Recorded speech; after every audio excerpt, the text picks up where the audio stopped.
La mayoría de hombres de Dios que han hecho cambios para bien de la iglesia han tenido un encuentro precisamente con Romanos. En el capítulo 13 del libro de Romanos vemos un texto donde se nos dice que andemos como de día y no como de noche, no en glotonería ni en ninguna de estas prácticas de lascivia. Y ese texto fue lo que en el siglo IV Agustín de Hipona, uno de los más grandes o el más grande teólogo que ha dado la iglesia, estaba leyendo y fue suficiente para que fuera salvo. En el siglo XVI, Martín Lutero, un monje agustiniano católico, también estaba leyendo la epístola a los romanos y tiene un encuentro cuando lee en el primer capítulo, en el versículo 17, dice que el evangelio se revela por fe y para fe, como está escrito, mas el justo por la fe vivirá. Tenemos los dos mayores ejemplos de teología. Gracias a Agustín, el cristianismo tuvo una profundidad teológica increíble y bíblica. Gracias a Lutero, la iglesia se movió a santidad y se separó del catolicismo. Así que tenemos primeramente presente que estamos de frente a una de las cartas más difíciles de entender de toda la Biblia. Pero aún así, después de estos capítulos tan complejos como Romanos 7, ¿quién no se ha enredado con Romanos 7 cuando habla de la ley del Espíritu rebelándose contra la ley de la carne? Entonces lo que quiero hacer no lo hago y lo que no quiero hacer eso hago. Entonces encuentro una ley en mis miembros que se rebela contra la ley de Dios, que me lleva cautiva a la ley del pecado, que es la comparación que hace Pablo entre el hombre viejo y el nuevo hombre. Luego tenemos un capítulo 9 donde se empieza a hablar de la elección de Israel. Luego tenemos el capítulo 10 cuando nos habla esa maravillosa enseñanza que la fe viene por el oír y el oír la palabra de Dios. Se sigue hablando de Israel, pero parece que en el capítulo que nos lleva hoy, Pablo hace un stop y empieza a hacer lo que se llama teología práctica. Y en esta teología práctica, que lógicamente no la voy a tocar completo hoy, yo creo que la semana que viene vamos a seguir en el capítulo 12 de Romanos, empieza diciendo algo muy interesante. Así que, hermanos, lo primero que está claro aquí es que Pablo va a dar una enseñanza y está dirigida a hermanos. ¿Por qué digo esto? Porque muchas veces en las iglesias se piensa que la Biblia se escribió para el mundo. La Biblia y las enseñanzas están escritas para nosotros. El mundo no lee la Biblia, no la entiende porque ni siquiera la lee. Entonces lo que está aquí escrito no es para que lo apliques al mundo. La epístola Pablo la escribió a una iglesia, la recibió una iglesia y es práctica entre hermanos que conforman una iglesia. No quiere decir esto que no tenga enseñanzas que se puedan aplicar en otros contextos, igual sean válidas. Pero tenemos que entender que el contexto principal y el objetivo fundamental del apóstol era enseñar a sus hermanos. Os ruego por las misericordias de Dios. Qué bueno que Pablo ruega por algo que nos llega a todos, que es la misericordia de Dios. La misericordia de Dios nos lleva a ser agradecidos. Pablo, en otras palabras, te está diciendo, te ruego, mi hermano, que si estás agradecido al Señor, está hablando al hermano que se supone que está agradecido al Señor. Te ruego por la misericordia de Dios que ofrezcas vuestro cuerpo en sacrificio vivo. No solo nuestra mente, no solo nuestro espíritu, sino también nuestro cuerpo. ¿Y por qué Pablo habla del cuerpo? Por lo general, hay muchas personas que son de una manera y luego fuera de la iglesia o del contexto cristiano son de otra. ¿Y eso por qué pasa? Porque hay un desfase entre lo que creen, lo que hay en su mente, lo que sienten, las emociones y lo que viven luego en la carne. En la carne, entiéndase, la vida ordinaria. Pablo está diciendo que nuestros cuerpos, la parte más alejada del espíritu, que tiene que ser presentado. Y me recuerda cuando también la Escritura nos dice que los discípulos, en el Getsemaní, el Señor iba a ser crucificado, los discípulos no aguantaron ni una hora de oración. Y Jesús les da una enseñanza que tienen que velar y orar. El espíritu, la verdad, está dispuesto, pero ¿quién era débil? La carne era débil. ¿Y por qué la carne era débil? Si el espíritu estaba dispuesto. Porque Dios diseñó para que primero fuera el espíritu, que es la parte relacional con Dios, quien rigiera nuestras vidas. El espíritu toca el alma en la parte de la mente, de la razón. El espíritu nos convence de pecado, de justicia, de juicio y de todas las cosas, y dice que nos guía hacia la verdad. Y la verdad es una enseñanza mental. Así que el Espíritu de Dios, a través de nuestro espíritu, viene a nuestro intelecto. Y luego ese intelecto baja a las emociones y las rige. Y luego esas emociones se proyectan al cuerpo y el cuerpo obedece. El Espíritu de Dios sobre el Espíritu nuestro, el Espíritu nuestro en comunión con nuestra alma en cuanto a la parte racional sobre la parte de las emociones y los instintos, y por último, nuestro cuerpo obedeciendo a nuestra alma, a nuestro intelecto, a nuestro espíritu y en última instancia al Espíritu de Dios. Así diseñó Dios al ser humano. Sin embargo, el pecado lo puso todo al revés. ¿Qué es lo que ustedes ven hoy en día en el mundo? ¿A qué es lo que más sirve el hombre? Al espíritu, ¿no? De hecho, el espíritu del ser humano sin Dios está completamente muerto. El espíritu, habíamos dicho que es la parte relacional del ser humano con Dios. ¿Qué ser humano en su estado natural, pecaminoso, caído, tiene relación con Dios? Ninguno. Luego, ¿qué ser humano se guía por su intelecto? Muy poco. Hoy en día la sociedad es puramente hedonista y se deja guiar solamente por sus emociones. Por eso es que tú ves personas con tantos problemas de carácter. Los problemas de carácter vienen porque la ira, que es una emoción, se impone sobre nuestra mente y nos convertimos en niños caprichosos. Y entonces me hablaron mal y yo hablo más mal. Precisamente porque no hay un orden, porque se viola el orden con que Dios creó el funcionamiento del ser humano. ¿Qué es lo que sigue el mundo? La música, no la música culta, la gente no escucha bar, la gente escucha una música que lo que te incita es a bailar. Porque ¿quién es quien manda en este mundo? El baile, la fornicación, es un culto al cuerpo, por eso se visten mal y todo es vamos a decir, una sociedad completamente sensualizada, donde todo gira en torno al cuerpo. De hecho, no es de extrañar que las personas que son más bonitas físicamente sean las más estimadas, cuando se debiera estimar a las personas que son más bellas interiormente. Porque ¿qué beneficia más a la sociedad? Una persona que tenga unos ojos bonitos, un pelo bonito, o una persona que tenga convicciones, leyes morales que lo rijan y que ayuden y te lleven a hacer lo correcto ante los demás. Creo que como sociedad nos beneficia más todo aquello que enriquece el espíritu y enaltece el alma humana en cuanto a relación al prójimo. Por eso el segundo mandamiento más importante de la Escritura es ama a tu prójimo como a ti mismo. Sin embargo, esta sociedad valora lo físico, porque es una sociedad completamente evocada a lo que les da placer y no el placer de relacionarse con Dios, el placer espiritual, no el placer de leer un buen libro y aprender, el placer de nuestro raciocinio, lo que nos diferencia de los animales, el regalo de Dios de poder razonar. O no el hecho de que después de haber sido nuestra mente edificada con una verdad como la bíblica, nuestro espíritu se alegre en Dios, porque eso es lo que debiera pasar, que cuando tú lees la Biblia, tu mente es edificada y entonces tu mente guía tus emociones hacia Dios.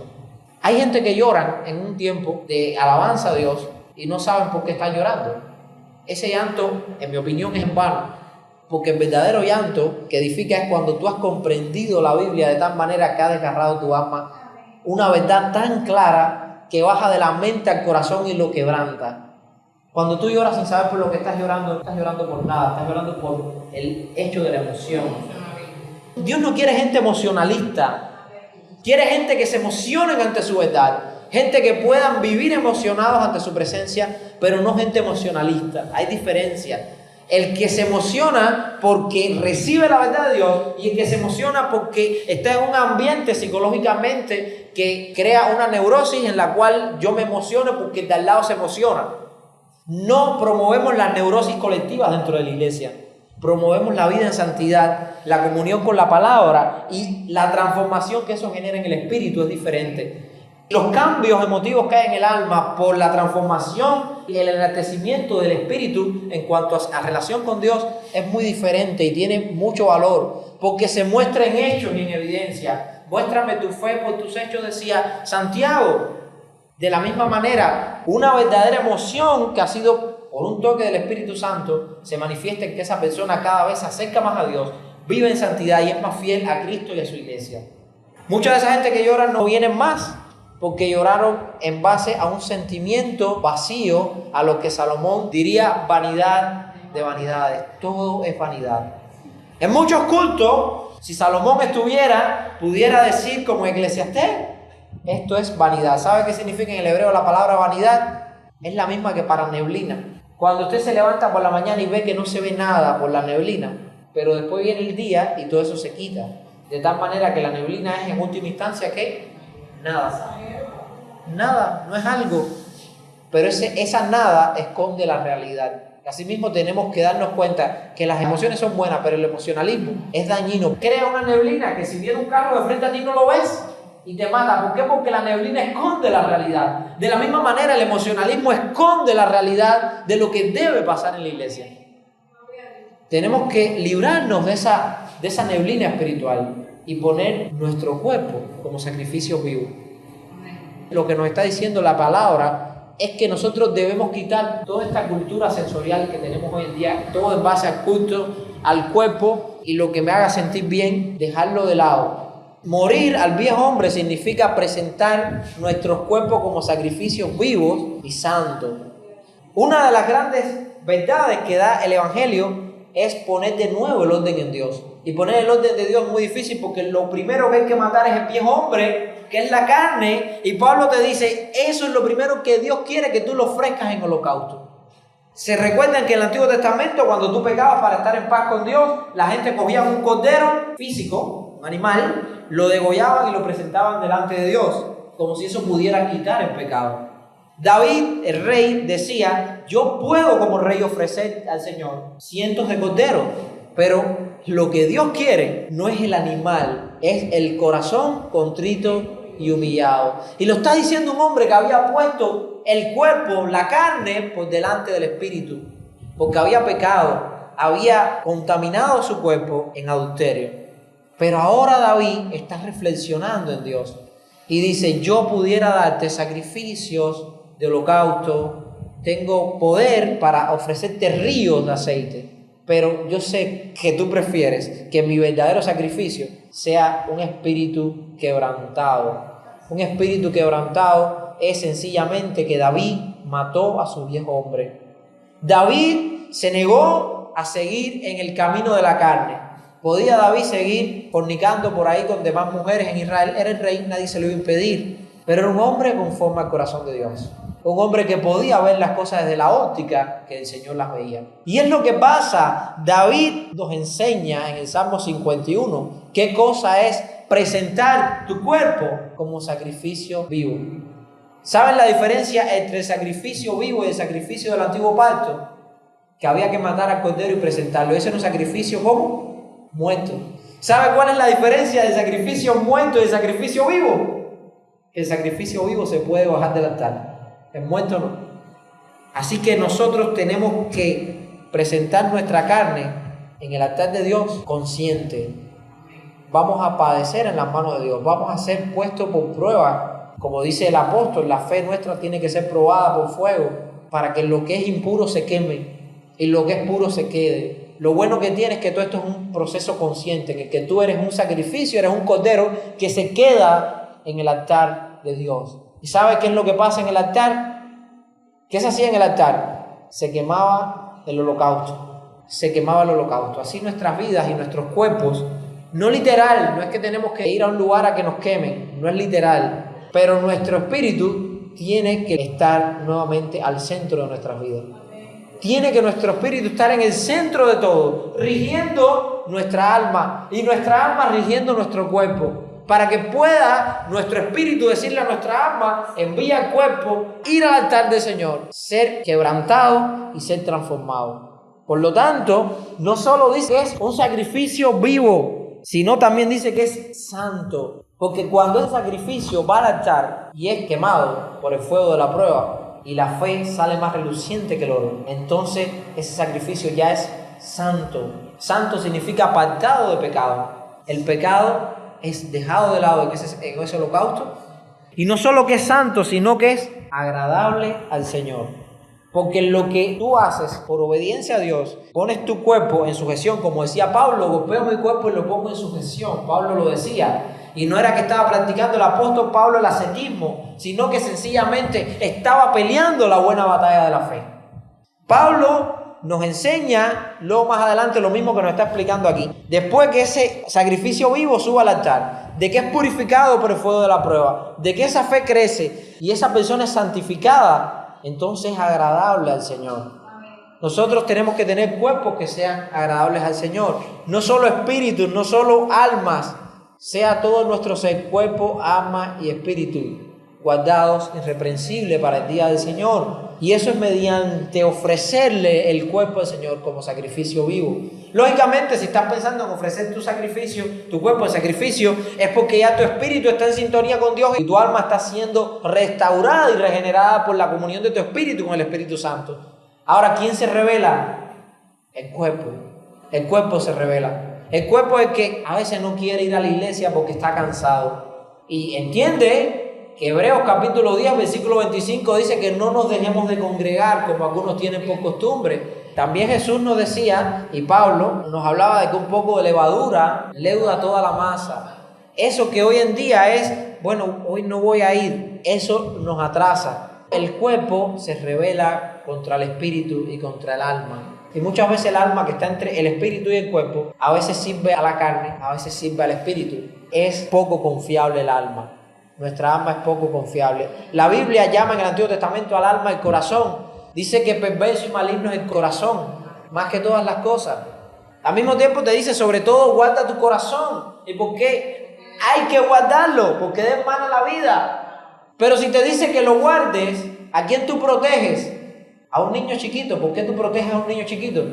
Porque el niño chiquito es indefenso. Asimismo, nuestro espíritu es quien debe proteger nuestra alma. Porque nuestra alma, lo mismo que sirva a Dios, que sirva al pecado del cuerpo. Entonces tenemos que siempre desde el espíritu proyectarnos.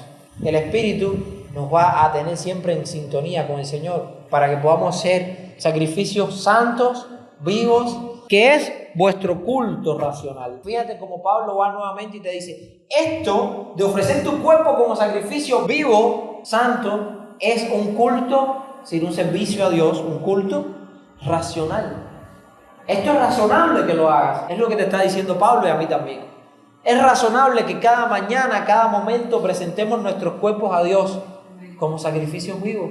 Porque todos los días ese sacrificio se quiere bajar del altar. Pero todos los días nuestro espíritu tiene que señorear sobre nuestra alma y nuestra alma sobre nuestro cuerpo para que no se baje del altar.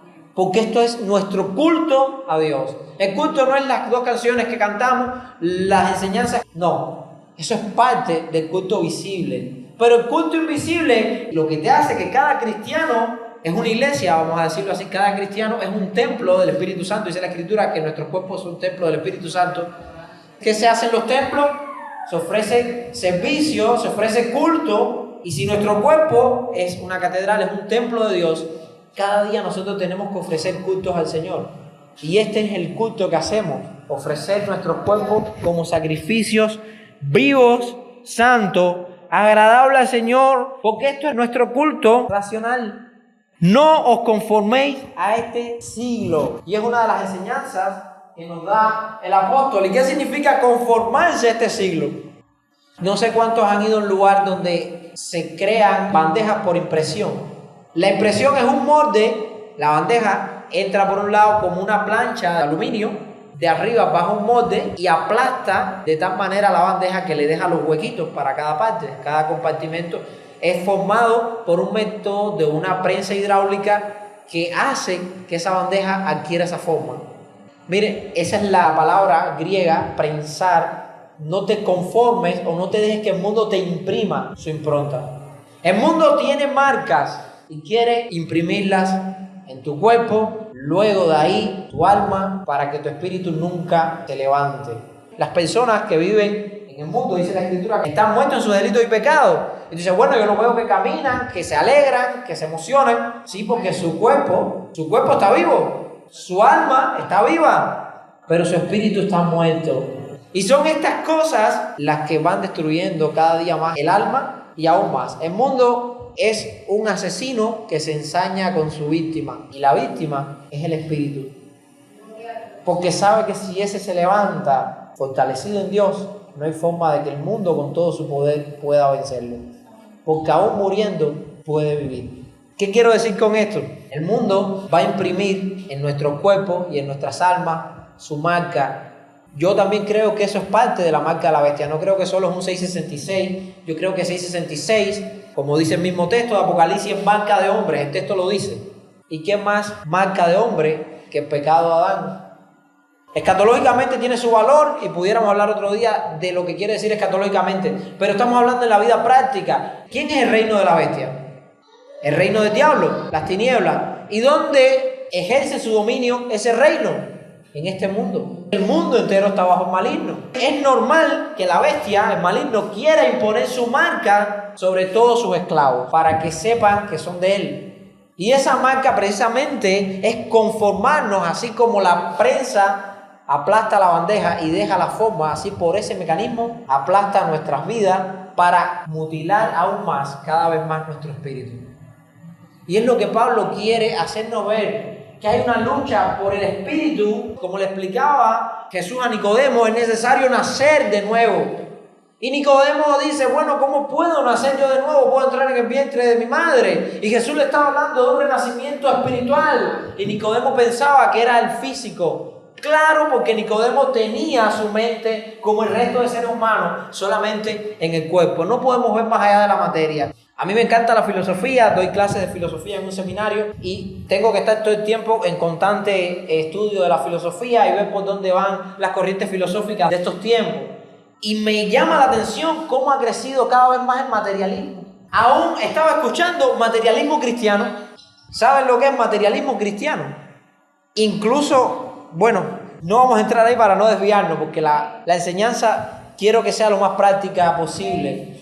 Pero la gente se han desvirtuado tanto que hay sistemas filosóficos para hacernos creer que podemos ser cristianos sin necesidad de cuidar más allá de nuestra vida material, descuidando el alma y el espíritu.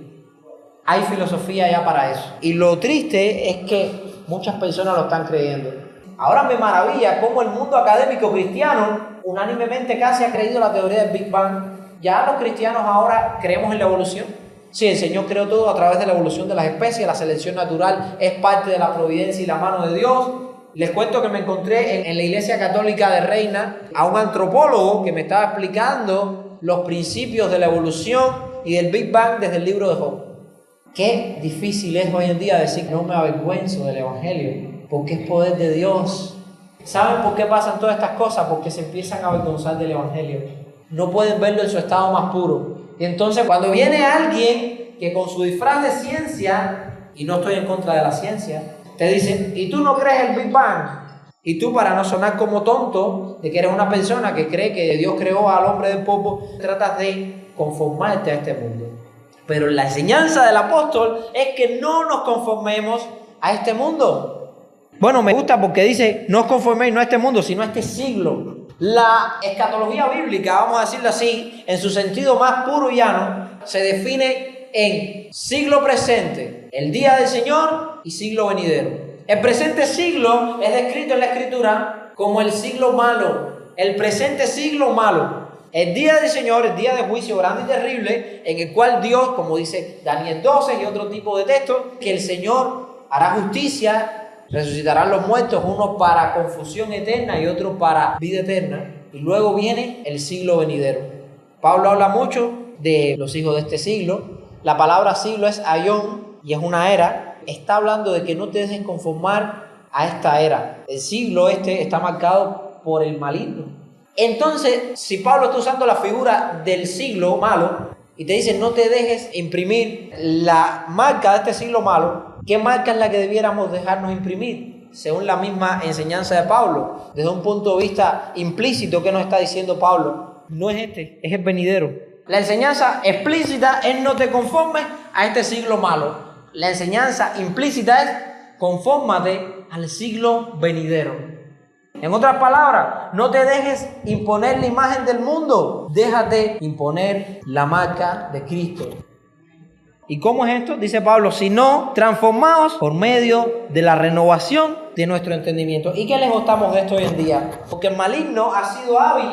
Gran parte del éxito que está teniendo Israel en el campo de batalla, que ha sido arrollador, sí, las victorias militares que tiene, es por las victorias que tuvo en inteligencia militar. El Mossad, que es el servicio secreto de inteligencia de Israel, es demostrado el mejor que hay en el mundo, mejor que la CIA incluso, porque sus operaciones no fallan y son muy buenas. ¿Sabe qué hace el Mossad? Infiltra espías en el enemigo. Por eso cuando ataca en puntos clave y te destruye desde adentro. ¿Saben que el diablo hace eso en la iglesia? El diablo es experto en minar las iglesias. Las victorias que tiene el diablo después daña mucho a la iglesia precisamente porque la penetró, la llenó de espías, sabe dónde atacar. Pero ¿saben por qué pasa esto? Porque la iglesia se olvida que el Espíritu Santo le ha dado un arma poderosa, que es el discernimiento espiritual. Porque la iglesia también se ha olvidado de escudriñar su palabra.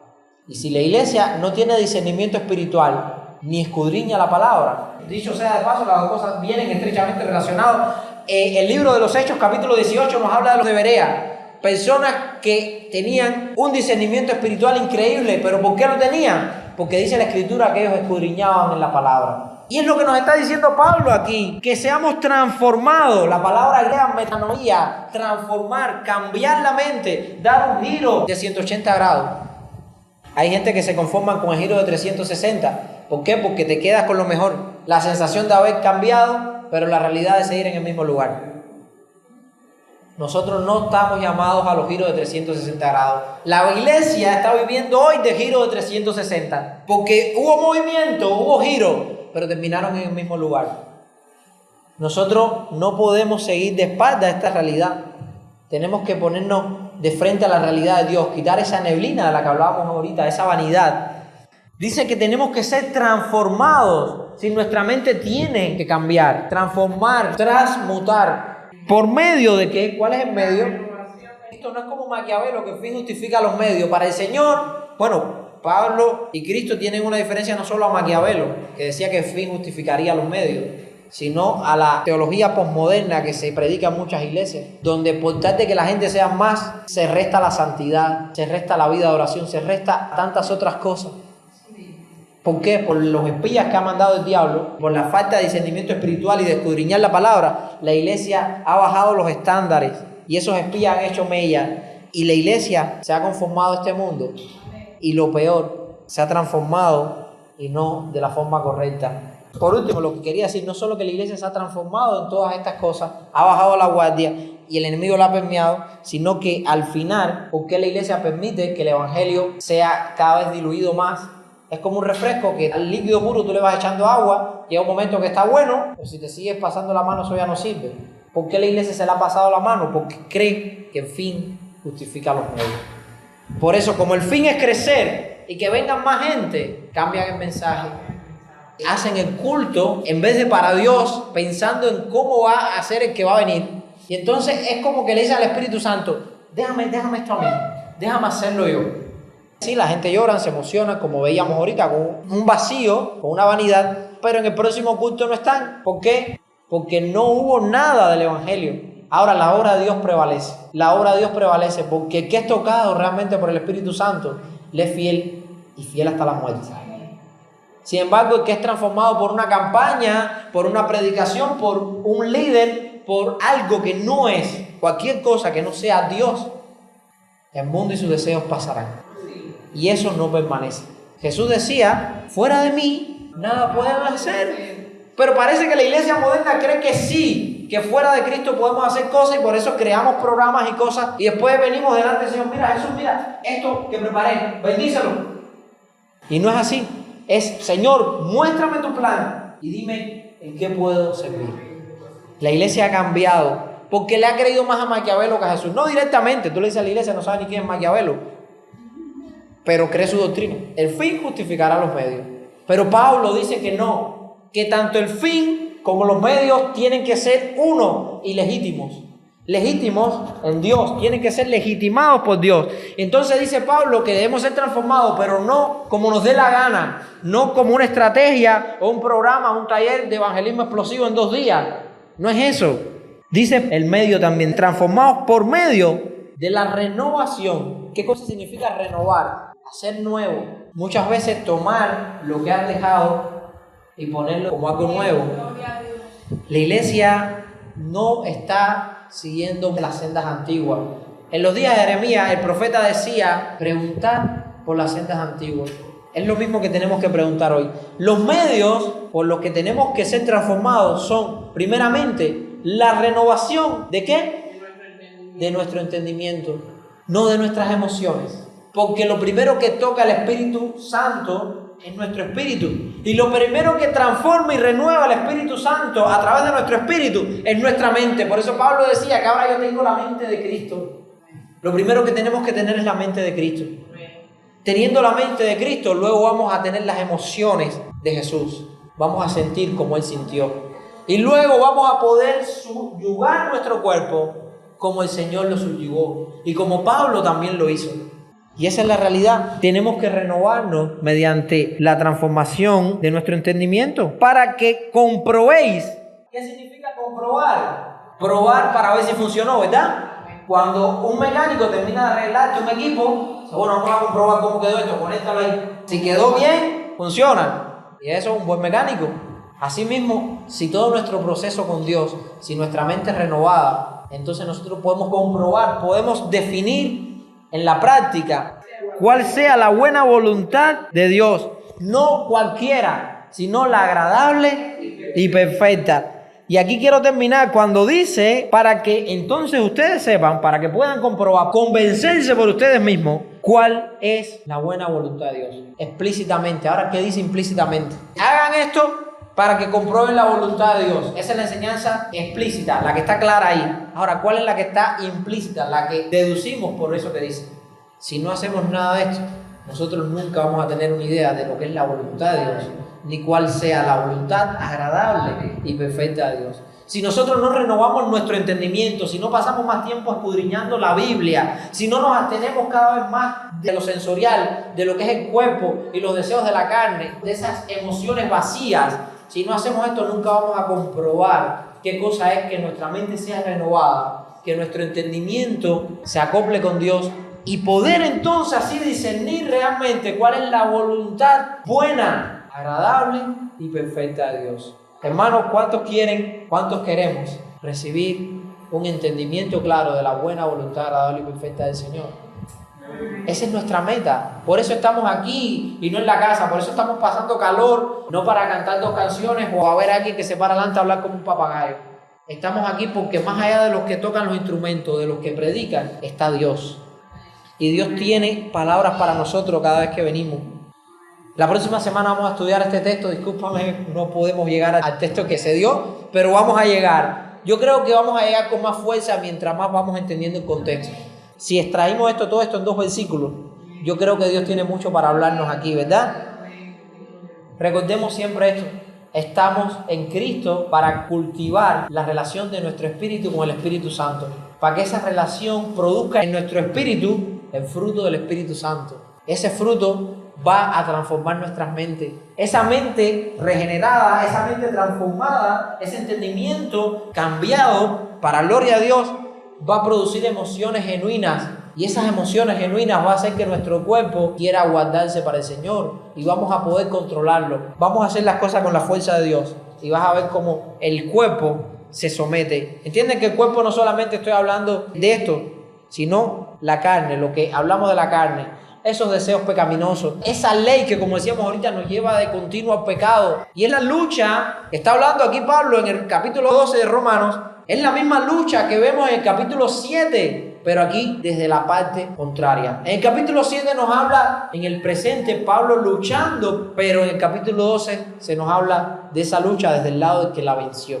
Cómo Pablo venció a esa ley del pecado que lo llevaba cautivo, precisamente renovando su entendimiento para comprobar cuál sea la buena voluntad de Dios, la cual es agradable y perfecta. Valoremos las misericordias de Dios y desechemos las artimañas del maligno. Transformemos cada mañana. Vamos a duplicar, así como se nos habla tanto en las iglesias de aumentar el tiempo de oración. Yo no tengo nada en que se aumente el tiempo de oración, es bueno que se ore, pero no piensen que es solo la oración la que puede transformar la vida. Los musulmanes oran más que nosotros, pero eso no los hace salvos.